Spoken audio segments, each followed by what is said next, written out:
안녕하세요. 반갑습니다. 사순절 영적여정 40일간의 비아돌로로사 12일째 날입니다.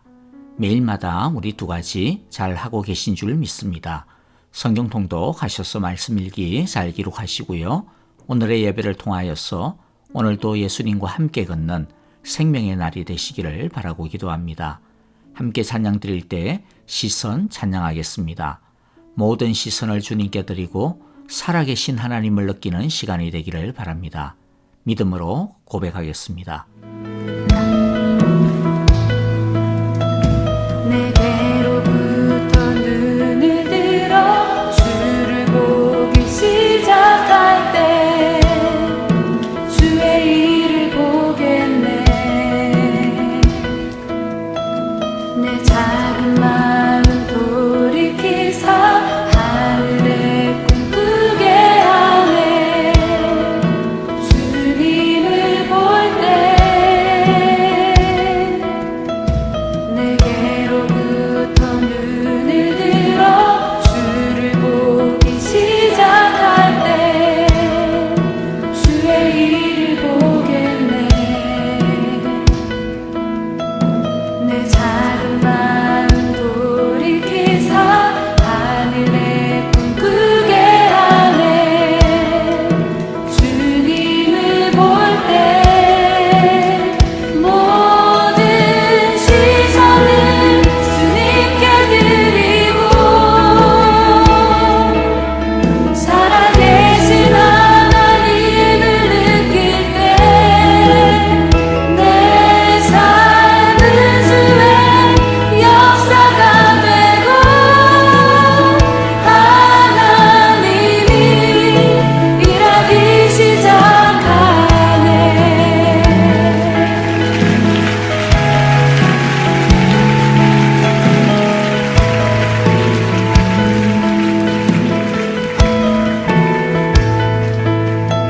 성령이 나를 변화시켜 모든 두려움 사라질 때 주의 일을 보겠네. 황폐한 땅 한가운데서 주님만을 알게 되리. 주님을 볼 때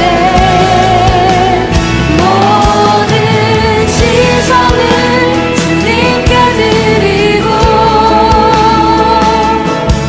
살아계신 하나님을 느낄 때 내 삶은 주의 역사가 되고 하나님이 일하기 시작하네. 모든 시선을 주님께 드리고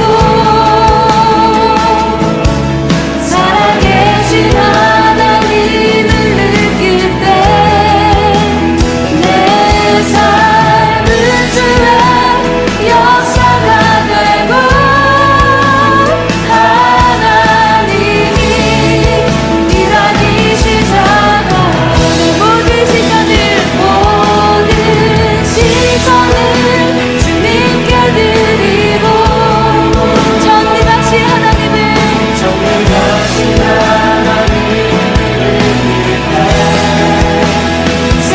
세상은 주의 나라가 되고 하나님이 일하기 시작하네.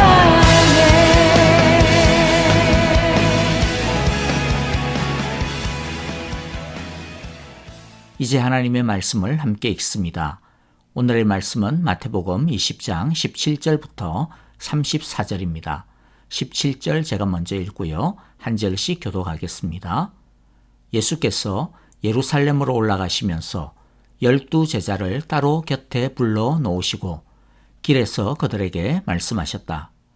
보아라, 우리는 지금 예루살렘으로 올라가고 있다. 인자가 대제사장들과 율법학자들에게 넘겨질 것이다. 그들은 그에게 사형을 선고할 것이며 그를 이방 사람들에게 넘겨주어서 조롱하고 채찍질하고 십자가에 달아서 죽게 할 것이다. 그러나 그는 사흘째 되는 날에 살아날 것이다. 그때에 세베대의 아들들의 어머니가 아들들과 함께 예수께 다가와서 절하며 무엇인가를 청하였다. 예수께서 그 여자에게 물으셨다. 무엇을 원하십니까? 여자가 대답하였다. 나의 이 두 아들을 선생님의 나라에서 하나는 선생님의 오른쪽에 하나는 선생님의 왼쪽에 앉게 해 주십시오. 예수께서 대답하셨다. 너희는 너희가 구하는 것이 무엇인지도 모르고 있다. 내가 마시려는 잔을 너희가 마실 수 있겠느냐? 그들이 대답하였다. 마실 수 있습니다. 예수께서 그들에게 말씀하셨다. 정말로 너희는 나의 잔을 마실 것이다. 그러나 나의 오른쪽과 왼쪽에 앉히는 그 일은 내가 할 수 있는 것이 아니다. 그 자리는 내 아버지께서 정해 놓으신 사람들에게 돌아갈 것이다. 10 제자가 이 말을 듣고 이 두 형제에게 분개하였다. 예수께서는 그들을 곁에 불러놓고 말씀하셨다. 너희가 아는 대로 이방 민족들의 통치자들은 백성을 마구 내리누르고 고관들은 백성에게 세도를 부린다. 그러나 너희끼리는 그렇게 해서는 안 된다. 너희 가운데서 위대하게 되고자 하는 사람은 누구든지 너희를 섬기는 사람이 되어야 하고 너희 가운데서 으뜸이 되고자 하는 사람은 너희의 종이 되어야 한다. 인자는 섬김을 받으러 온 것이 아니라 섬기러 왔으며 많은 사람을 위하여 자기 목숨을 몸값으로 치러주려고 왔다. 그들이 여리고를 떠날 때에 큰 무리가 예수를 따라왔다. 그런데 눈먼 사람 둘이 길가에 앉아 있다가 예수께서 지나가신다는 말을 듣고 큰 소리로 외쳤다. 다윗의 자손이신 주님, 우리를 불쌍히 여겨 주십시오. 무리가 조용히 하라고 꾸짖었으나 그들은 더욱 큰 소리로 외쳤다. 다윗의 자손이신 주님, 우리를 불쌍히 여겨 주십시오. 예수께서 걸음을 멈추시고 그들을 불러서 말씀하셨다. 너희 소원이 무엇이냐? 그들이 예수께 말하였다. 주님, 눈을 뜨는 것입니다. 예수께서 가엾게 여기시고 그들의 눈에 손을 대시니 그들은 곧 다시 보게 되었다. 그들은 예수를 따라갔다. 오늘 본문에서 예수님은 세 번째로 자신의 순환과 십자가의 죽음 그리고 3일 만의 부활에 대해 알려주고 있습니다. 제일 처음에 알려주신 것은 마태복음 16장에서 예수님이 나는 누구냐라고 하는 질문에 베드로가 선생님은 그리스도시고 살아계신 하나님의 아들입니다 라고 고백한 후에 알려주셨고요. 두 번째는 변화산에서 예수님이 하나님의 영광스러운 모습으로 변화하시고 난 다음에 다시 알려주셨고 오늘 본문이 세 번째입니다. 오늘은 예수님께서 예루살렘으로의 입성을 바로 앞둔 시점입니다. 이렇게 예수님께서 세 번씩이나 자신의 고난과 십자가 죽음, 부활에 대해서 알려주었으면 그것이 어떤 의미인지 좀 진지하게 받아들일 법한데 제자들은 도대체가 알아먹지를 못하는 것 같습니다. 예수님께서 그런 말씀을 하실 때마다 제자들이 근심했다라고 하는 것을 보면 예수님의 말을 못 알아들은 것은 아닌 것 같습니다. 하지만 무슨 일인가 좀 궁금해하다가 또 무슨 일이 일어날까 걱정하다가 다시 금방 잊어버리고 자기들이 원하는 대로 자기들이 생각하는 대로 판단해버리는 어처구니 없는 모습을 보여주고 있습니다. 첫 번째, 신앙이란 하나님의 말씀으로 자신의 가치관을 바꾸는 것임을 기억합시다. 예수님께서 예루살렘으로 향하는 길부터 제자들 사이에서 이미 자리 다툼이 일어난 것을 우리는 보았습니다. 그 갈등은 점점 강도를 더해간 것 같은데요. 20절에 보면 세베대의 아들들의 어머니가 그 아들들을 데리고 와서 이 세베대의 아들이라고 하면 요한과 야고보를 이야기합니다. 자, 이들을 데리고 와서 예수님께 와서는 자기의 이 두 아들들을 주의 나라에서 하나는 오른쪽에 하나는 왼편에 앉혀달라고 이 어머니까지 동원이 되어가지고 로비 활동이 벌어지는 것을 봅니다. 이들이 이렇게 하는 이유가 무엇일까요? 그것은 메시아의 나라에 대한 잘못된 틀, 가치관을 이들이 벗어버리지 못하고 있기 때문입니다. 이들은 당시 유대인들이 보편적으로 가지고 있었던 정치적인, 군사적인 메시아 사상, 즉 메시아가 이스라엘을 로마의 압제로부터 해방시키고 이스라엘은 세계 중심 국가가 되고 메시아가 세상의 모든 나라와 민족을 다스리는 새로운 다윗 왕조의 왕이 될 것이라고 하는 이 생각, 틀에 갇혀 있었던 것입니다.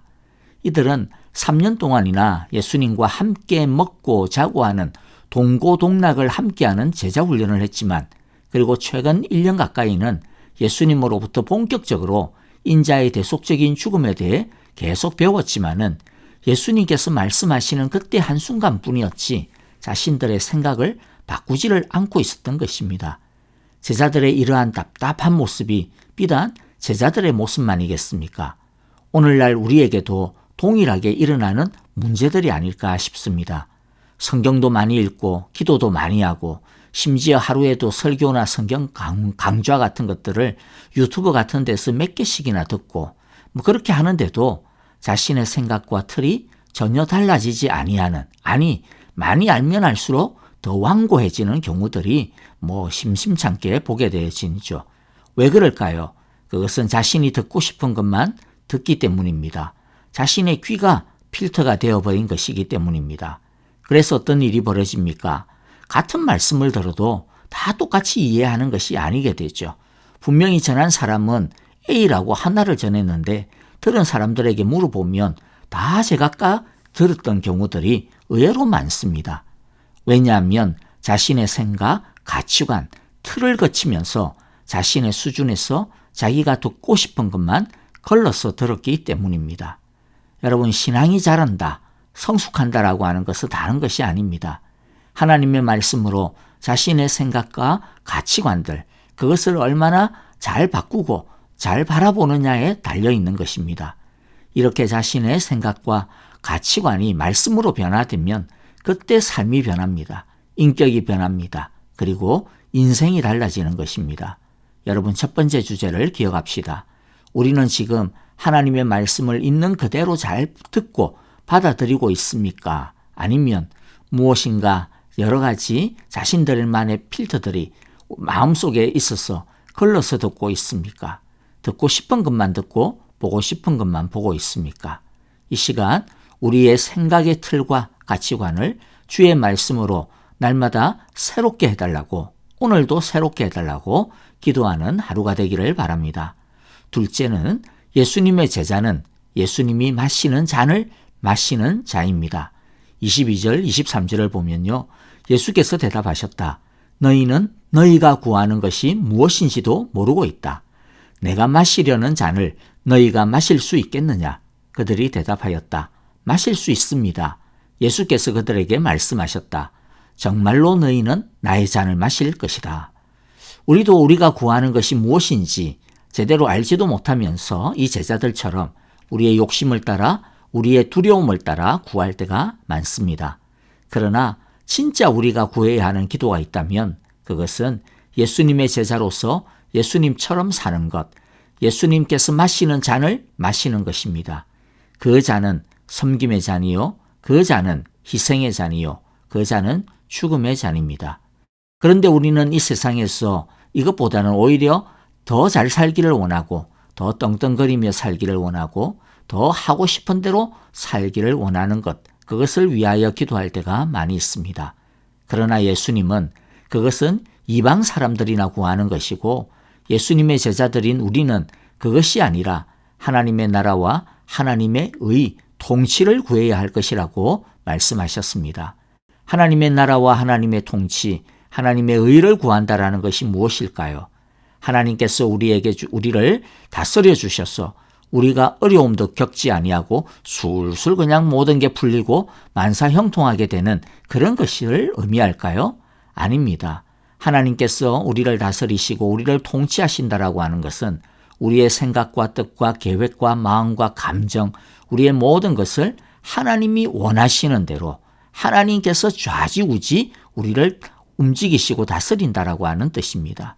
그러니까 우리 마음대로 하는 것은 사실 하나도 없어지는 것입니다. 오직 하나님의 말씀대로, 오직 하나님이 원하시는 대로 사는 것, 그것이 바로 하나님의 나라와 하나님의 의 통치를 받는 삶인 것입니다.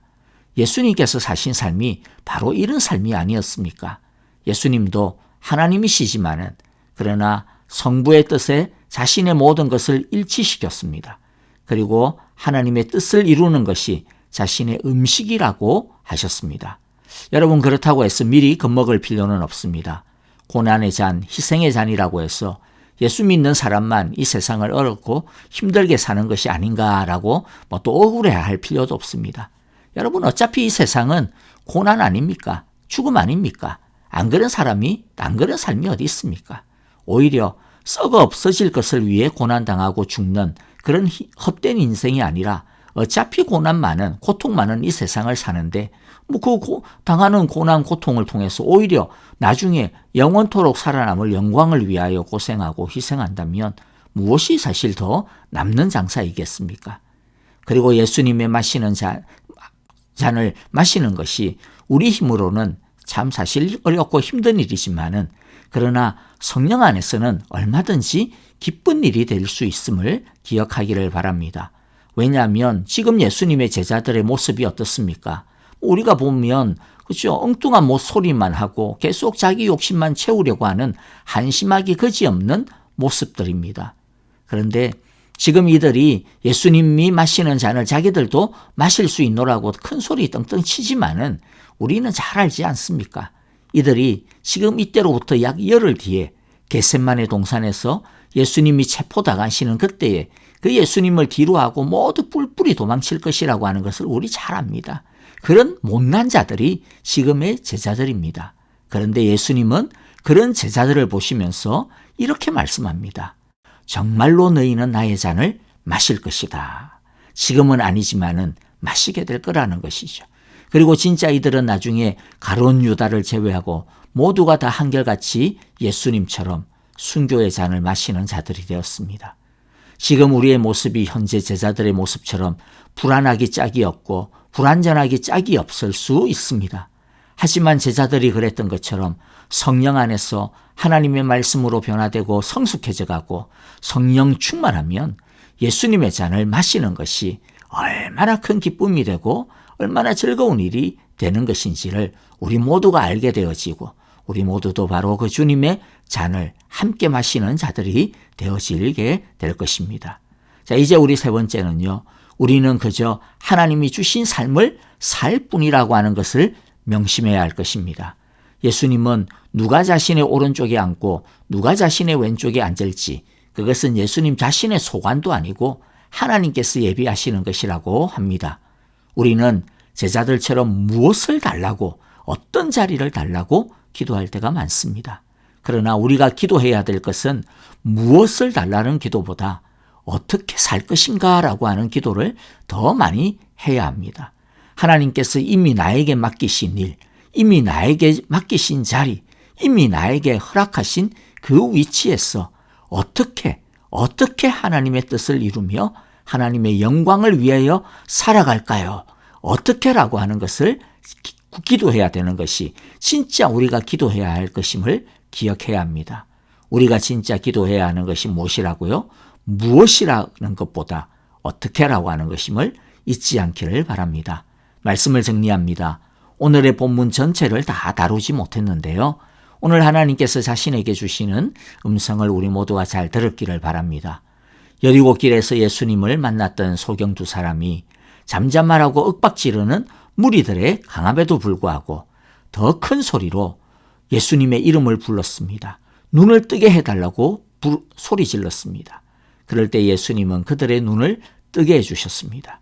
이 시간 이 소경들처럼 우리도 우리의 영의 눈을 뜨게 해달라고 우리 주님께 부르짖고 기도하는 시간이 되기를 바랍니다. 자기 생각, 계획, 자기 소망과 뜻과 욕심, 그리고 세상의 염려와 근심, 불안이라고 하는 마귀, 우리의 영의 눈을 가리고 있지는 않습니까? 성령 안에서 주의 말씀으로 자신이라고 하는 틀을 벗어버리고 우리도 이 소경들처럼 곧 보게 되어 예수님을 진정으로 따르는 예수님의 잔을 마시는 주님의 진실된 제자들로 다 성장하고 자라가게 되기를 간절히 바라고 축복합니다. 아멘. 이제 헌신의 찬양과 더불어 오늘의 말씀을 마음에 새기면서 헌신의 기도와 중보를 기도를 드리도록 하겠습니다. 감사할 것 감사하고 회개할 것은 회개하고 헌신하고 결단할 것은 헌신하고 결단하는 기도를 드립시다. 아프신 분들을 위해 기도해 주실 때 우리 박정은 집사님을 위해서 계속 간절하게 기도해 주시기를 바랍니다. 우리 집사님에게 꼭 맞는 최고의 치료를 위해서 기도해 주시고요. 집사님께서 그 모든 것들 잘 이길 수 있도록 육적인 힘과 마음과 영적인 힘을 부어달라고 기도해 주시기를 바랍니다. 또 박용정 전도사님과 정계자 전도사님, 이두상 집사님과 김윤호 아기를 위해서 계속 기도해 주시고요.